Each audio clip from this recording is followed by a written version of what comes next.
जैसे ही सवाल पहले भी मुझसे कुछ पूछा था ना, कहाँ से आए हो, तो उसको बहुत सारे जवाब देता था मैं। कभी बोलता था कैलाश से आया हूँ, कभी बोलता था मैं कुंड से आया हूँ, कभी बोलता था यहाँ से आया हूँ। बट फिर मुझे समझ में आया कि जो आप जो पूछ रहे हो उसके हिसाब से तो ये पूछ रहे हैं कि हाँ अभी इस शरीर का जन्म कहाँ से हुआ है। तो हाँ, उसका वो तो हरियाणा में जन्म है मेरा, हरियाणा में झज्जर जो ज़िला है। तो स्कूलिंग वगैरह वहाँ से हुई। फिर उसके बाद पढ़ाई के लिए जैसे जेई वगैरह एग्ज़ाम की तैयारी की। तो तैयारी करने के बाद फिर मुंबई गए, IT Mumbai, aerospace engineering. Aerospace engineering के बाद वही उसको ऐसे समझ में आया कि ये आधा अधूरा ही है, कि इससे तुमको क्या मिलेगा, मतलब ठीक है पैसे तो मिल जाएंगे, बट वो क्या तुम वो वाली चीज़ पूरी लाइफ भर कर सकते हो क्या सेम। अब वो लाइफ भर यदि नहीं कर सकते हो मतलब तुम उब जाओगे उस चीज़ से। तो मेरे को वैसा चाहिए था, लाइक पूरा जॉब, लाइक हाँ ऐसी चीज़ मुझे मिल जाए जो मैं करता रहूँ, बस मज़ा आता रहे, लाइफ चली जाए पूरी। और उसकी खोज में तुम निकलते गए, फिर जैसे मीनिंग ऑफ लाइफ तुम ढूंढते रहते हो, यार ये लाइफ का मतलब क्या है, मुझे क्या करना चाहिए। आगे बढ़ते जाते हो, आगे बढ़ते जाते हो। उसमें बहुत सारे ऐसे रास्ते आए, बहुत सारी चीज़ें हुई बीच बीच में, यहाँ वहाँ मोड़ आए बहुत सारे। धीरे धीरे आके फिर तुमको वही फाइनली वही तुम ऐसे ही देखते हो कि जो होना होता है वो वैसे ही होता है। तो वैसे ही हुआ, सत्य तक पहुंचा मैं जैसे भी पहुंचा। लड़खड़ा के भटक भटक के। फिर उसके बाद अभी तो जैसे फिर उसको समझ में आया कि अभी जो भारत का जितना भी ये वैदिक जो ज्ञान बोलते हैं या पुराना जो संस्कृति ज्ञान बोलते हैं, वो सारा का सारा उसी के ऊपर डिपेंडेंट है। मतलब अपने जितने भी हैं ये नाट्य शास्त्र या जो भी बनाए गए हैं, वो सब आध्यात्म को केंद्र बिंदु लेके बनाए गए हैं।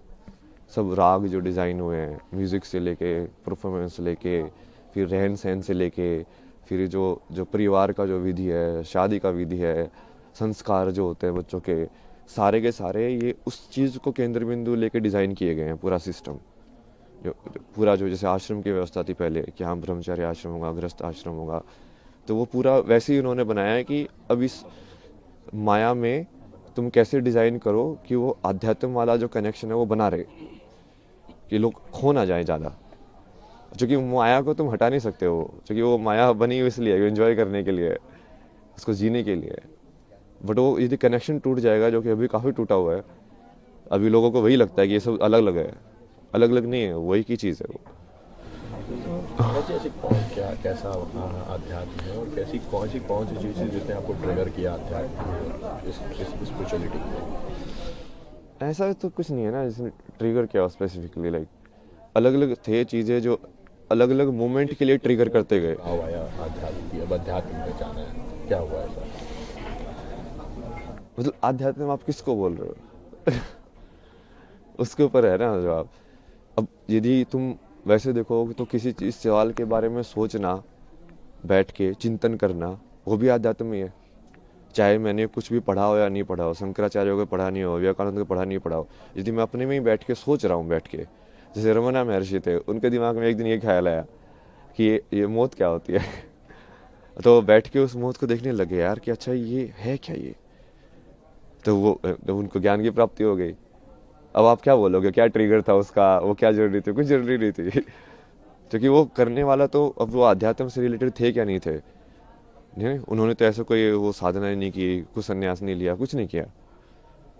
तो उसमें भी वही है कि आप उस चीज़ को अलग करके देखोगे कि हाँ अध्यात्म में आ गए हो, ऐसा कुछ नहीं है। जो भी इंसान ईमानदारी से सवाल करता है, मतलब सत्यनिष्ठा के साथ कि हाँ अब मुझे इस चीज़ को जानना ही है, चाहे वो मैथमेटिक्स हो, चाहे वो कोई फिजिसिस्ट हो, चाहे कोई कैसा भी साइंटिस्ट हो, वो बोलेगा कि नहीं नहीं मुझे इस पूरे सत्य को जानना है, तो वो वही चीज़ में पहुंचेगा फाइनली।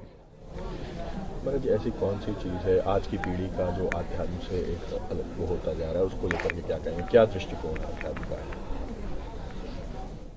क्या चीज़ है जो इस पीढ़ी को अध्यात्म से अलग कर रही है? और दृष्टिकोण क्या होना चाहिए? दृष्टिकोण तो यही होना चाहिए कि ये सब उसी के ऊपर ही बेस है, कि जो बेस है वो आध्यात्म ही है। जो जिस चीज़ को तुम जहाँ पे हम जी रहे हैं उस ज़िंदगी में, यदि तुम्हारे पास यही सवाल नहीं आया कि मृत्यु के बाद क्या होना है मेरा, और ये मैं जन्म से पहले क्या था, मैं कुछ था कि नहीं था, तो इस सवाल के बारे में तो सोचोगे ना। बुद्ध को यही तो सवाल आए दो चार, लाइक ये बूढ़ा क्यों होता है, ये इंसान मरने के बाद क्या होता है, ये मृत्यु क्या होती है। अब आप सोच के देखो मृत्यु क्या होती है। अब आप सोचोगे, चिंतन करोगे, आपको समझ में आएगा यार इसका जवाब कहाँ मिलेगा। फिर आप ढूंढोगे कि अच्छा तू दे सकता है इसका जवाब, तू दे सकता है इसका जवाब।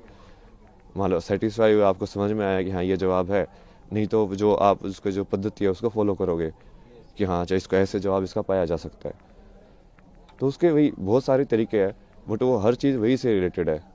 आप सेम चीज़ लाइक क्रिया योगा में मैंने लोगों का एग्जाम्पल भी दिया ना कि ब्रह्म ज्ञान की प्राप्ति तो विराट कोहली की भी हो सकती है। वो बिना अपनी चित्त की मेमोरी को यूज़ करके एक शॉट खेल के दिखा दे, सिर्फ उस मोमेंट में रह के, कि उस टाइम पे उसको मसल मेमोरी यूज़ नहीं कर रहा है वो, कि हाँ ऐसे बोला ही तो मुझे ऐसे शॉट खेलना है, क्योंकि जनरली मसल मेमोरी यूज़ करते हैं, रिफ्लेक्स में होता है सब कुछ। बिना रिफ्लेक्स यूज़ किए उस प्रेजेंट मेमोरी में रह के यदि वो मोमेंट कर सकता है तो वो क्रिया योगी बन जाएगा। ऐसे डांसर लोग भी कर सकते हैं कि यदि उस पूरी मोमेंट को वो एम्बॉडी करे, पूरा चेतना के अंदर आए कि हाँ मेरा हाथ ऐसे घूम रहा है, पूरा देखेंगे हाँ वो क्रिया हो कैसे रही है, तो वो भी क्रिया योगी बन सकते हैं। तो ये कोई ऐसा नहीं है ना कि वो असली ज़िंदगी से सेपरेट है, ये एक ही चीज़ है। वो बस आप कितनी डेप्थ में उसको देखना चाहते हो उसके ऊपर है। अभी हम पूरा सुपरफिशियल उसमें देख रहे हैं, और इसके भी बहुत सारे कारण हैं। मतलब ये पश्चिमी सभ्यता का असर है। अभी ये सुबह जैसे वो फ्रांस में एक थी, उनसे बात हो रही थी, वो यही बता रहे थे कि वहाँ पे तो लोग बहुत क्लोज्ड है, मतलब, और वहाँ पे लोगों को इन सब चीज़ों में इंटरेस्ट नहीं होता है। लाइक सब इंडिविजुअलिटी में और लाइक मटेरियलिज्म को और के चक्कर में पड़े रहते हैं, जो थोड़ा बहुत असर हमारे ऊपर भी हो गया है। क्योंकि वो अब हम हमारे पर वो राज करके गए, तो हमारे अंदर इन्फीरियरिटी कॉम्प्लेक्स आ गया कि इनके अंदर कुछ तो बढ़िया होगा जिसकी वजह से ये हमसे पावरफुल बन पाए। तो हम फिर वो चीज़ को उसके पीछे पड़े हुए कि इनके पास जो था हम भी वही चीज़ सीखें ताकि वो चीज़ रिपीट ना हो। लेकिन वो सही अप्रोच नहीं है, क्योंकि उनकी हालत देखो ना, यूएसए के अंदर 50% लोग मेंटल हेल्थ प्रॉब्लम्स में हैं। अब क्या हो, ऐसा बनना चाहते हो आप, ऐसा बनाना चाहते हो देश को? जी विदेशी जो होते हैं वो आध्यात्म की ओर आ रहे हैं, हमारे यहाँ आ रहे हैं, लेकिन जो हमारे लोग हैं वो कहीं ना कहीं विदेशी परंपरा को अपना रहे हैं, ऐसा क्यों? ये यही है ना, उसकी वजह से वो ये अब जैसे आपके ऊपर मान लो कोई आपसे ज़्यादा ताकतवर है, तो आप सोचोगे यार इसके पास ऐसी कौन सी शक्ति है कि इसको ज़्यादा ताकतवर बना रही है मेरे से, तो आपका भी रुझान उसी की साइड होगा। तो आप सोचोगे यार ये लोग साइंस पढ़ के, ये एटम बम बना के, हथियार बना के ये दुनिया पे राज कर सकते हैं, तो मैं इससे बड़ा हथियार बनाऊं। तो सब उसी रेस में पड़ जाते हैं फिर वो, बट उस रेस का तो कोई अंत ही नहीं है भाई। महाराज जी, एक और क्वेश्चन है कि ऐसा क्या था आध्यात्म में जो आप इस ओर आए, इतनी सरल जिंदगी छोड़ के इतनी कठिन जिंदगी में आने का निश्चय किया? किस तरह का परिवार में क्या इसमें रिएक्शन रहा आपका? नहीं, इसकी चॉइस नहीं होती ना। रियल में आप देखोगे ना, बहुत सारे लोगों की यदि जीवनी कहानी पढ़ोगे तो आपको समझ में आएगा कि ये चॉइस होती ही नहीं है वो, क्योंकि तुमको यदि वो चीज़ की तरफ रुझान है ना, तो तुम इस लाइक उसको चीज़ तुमको खींचती रहेगी अपने साइड, उस लाइक वो बुलाती रहती है कि हाँ, अब तुम जाते रहते हो उसके साइड, एक के बाद एक के बाद एक। तुम चाहोगे कि नहीं नहीं मैं फिर से लाइक इस चीज़ में जाऊँ मेन स्ट्रीम में, बट वो होगा ही नहीं, तुम खुशी नहीं रहोगे। अब तुमको हमेशा ऐसे लगता रहेगा यार नहीं यार ये मेरे लिए नहीं बना है, ये मेरे लिए नहीं बना है, तुमको कुछ और करना है, तुमको कुछ और करना है। किस तरह की जॉब थी महाराज आपकी? क्या जॉब थी आपकी? जॉब तो बहुत सारी अलग अलग टाइप की किया है मैंने।